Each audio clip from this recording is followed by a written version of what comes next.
Yes, perfect. Perfect. So, hey guys, welcome back to LaDawn. TajhaLadawn here. Welcome back to the channel. I don't know why I'm doing this. I don't know why, but yeah. That's because I'm really excited. I'm really excited to be doing this video today. So as promised, I'm here doing this Q&A video for you all. As you guys know, I am in law school. I'm in my last year of law school. So in law school, if you didn't know, they call that being a 3L. So I'm a 3L, aka a senior. So, you know, it feels good. You know, I got my little rank or whatever. So I went on Instagram and just naturally, just from through social media, because you know, I post, ask me, and you guys ask me so many questions all the time. So I just thought that I should just take a side and just put all these questions to a big pot. Q&A, you guys can ask me questions if you have any concerns. I know when I went to law school, I had buku questions, like they say in New Orleans. I had buku questions, and you know, it's just like, if you don't have anyone that's a lawyer in your family or has been in law school in your family, then they don't really know. Or even if you have somebody that's a lawyer in your family, things have changed since then. So there's a lot of differences that have changed even since I've been in law school and some things. So yeah, so I'm here just to answer the question that you guys have to the best of my abilities. And if I don't have the answer, I will find it out for you.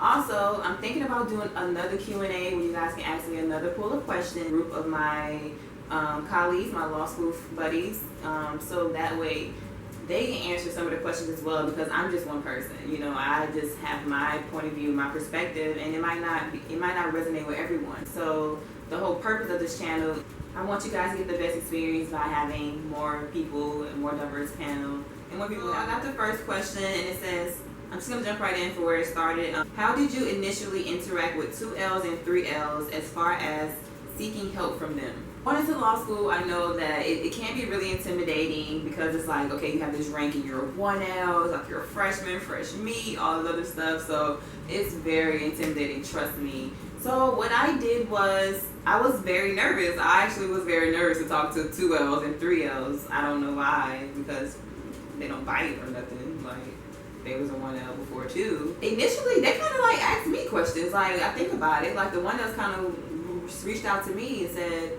or the 3Ls or the 2Ls said, hey, extended a helping hand and said, hey, you know, I'm open for help.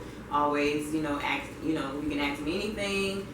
Like at my school, pretty much everybody just, the upperclassmen extended a helping hand. Like at my law school, we're very open, I would say, with helping people navigate their way through law school.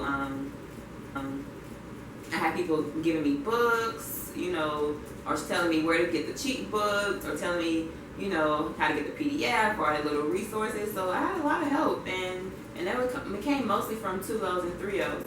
I would say that I also kind of had a little bit of an advantage. Went to a 2-week free law program. So through that, I kind of met like upperclassmen and the 2Ls and the 3Ls, you know, just naturally, because they were kind of like touring us or like showing us around the school and things of that nature. So I met a lot of 2Ls and 3Ls like that way, and it kind of helped me transition through law school, because they always were looking out for me, you know.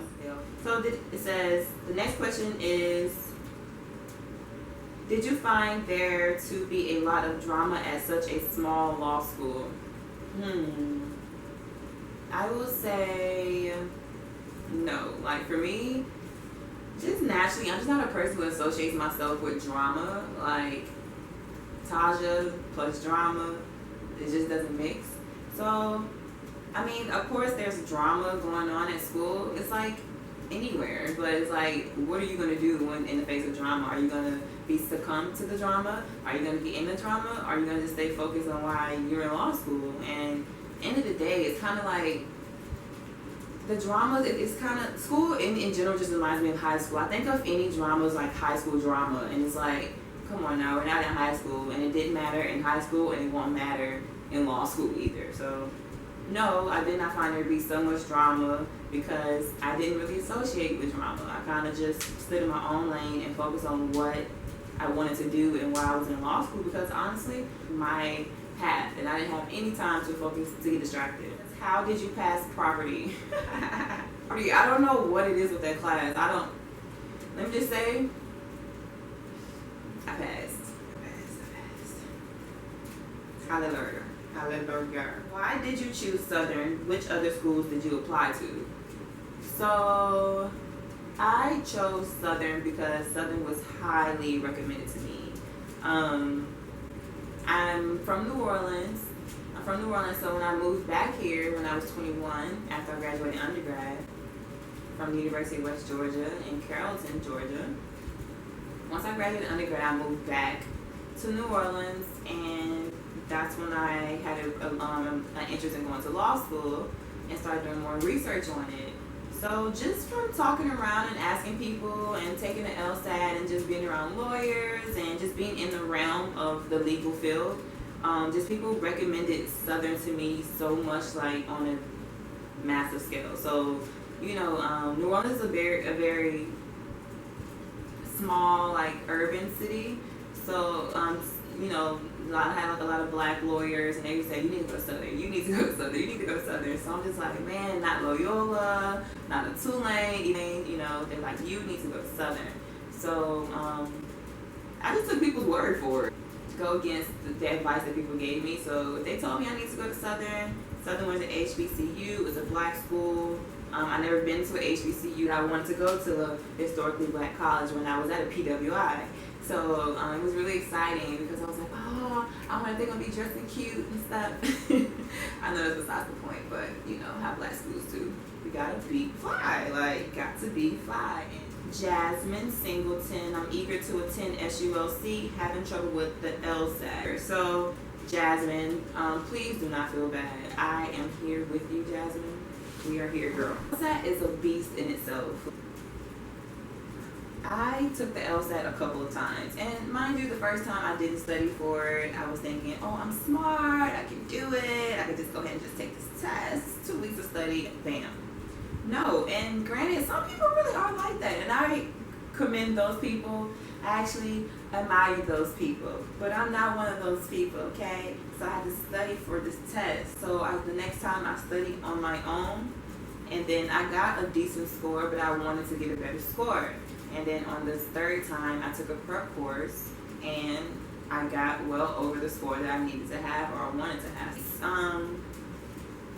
So I'm in work and just looking at it and saying, like, do I really want this? Because if you want to pass the LSAT, you will pass the LSAT.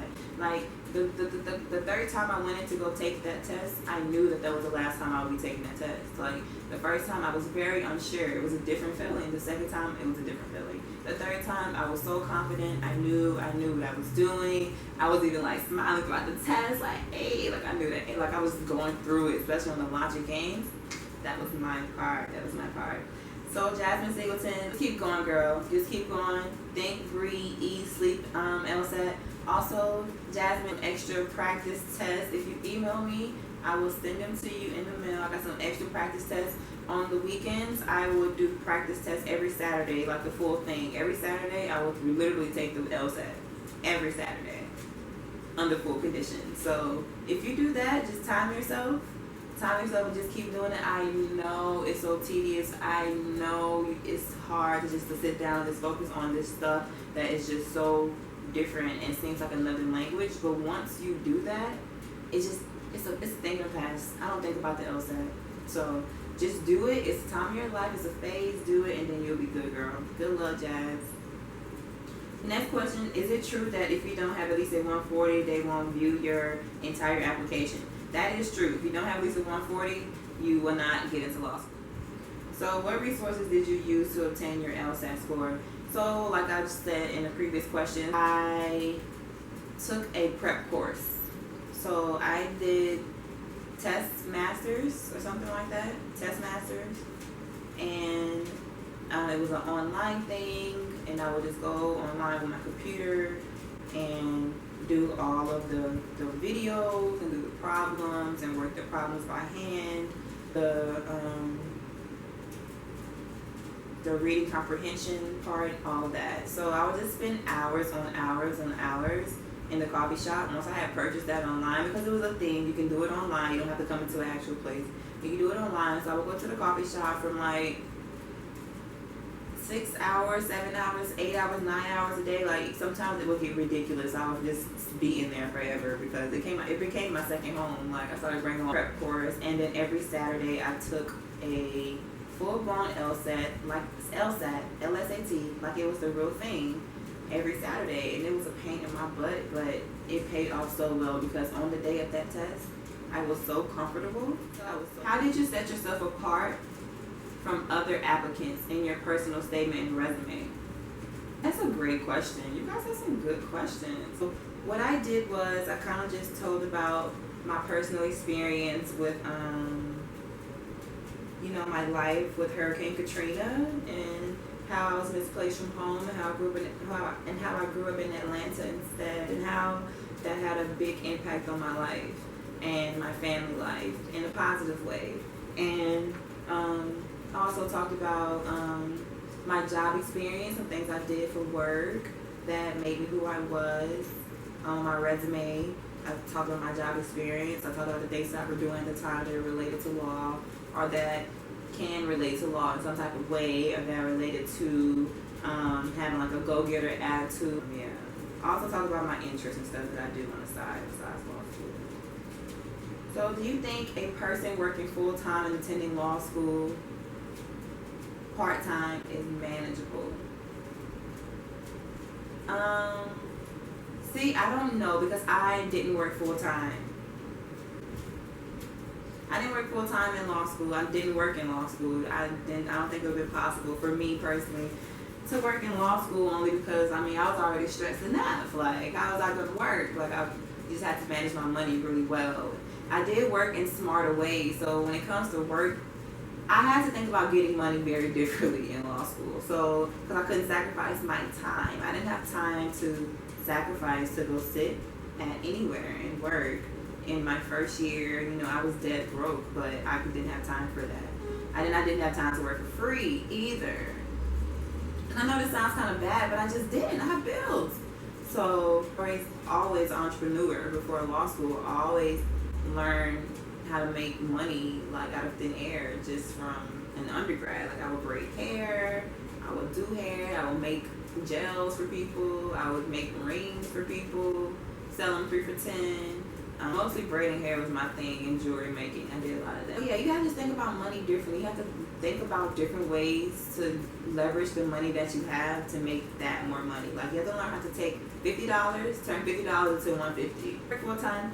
I didn't work full time in law school, so this is why I will do another Q&A video so that I can have somebody, because I'm thinking of people right now who are full time. Who are part time and work, and they'll be able to answer those questions better for you. I think it is manageable. People do it all the time because at my law school you have the day classes and you have the night classes. So they have night classes where you can come in from like 5 to 9 and get some of your classes in. If you do night and part-time, it is definitely manageable. I would say that. What do you think the admissions committee is looking for when selecting a law student? I think the admissions committee is looking for someone that is going to make a change, is going to make a difference, or that one that has the gumption to do something different. So I think when they're just looking for somebody who wants to just make a difference, smart, someone fight for what they want, somebody that's serious. Like at my school, we pride ourselves on seriousness of purpose. So that's all throughout the school, seriousness of purpose. So if you have seriousness of purpose, then the last question is, am I in school for entertainment, law, and music? And the question is, yes, I want to be an entertainment lawyer and a music lawyer. And I want to handle intellectual property, and I will handle intellectual property, including trademarks, copyrights, and trademarks.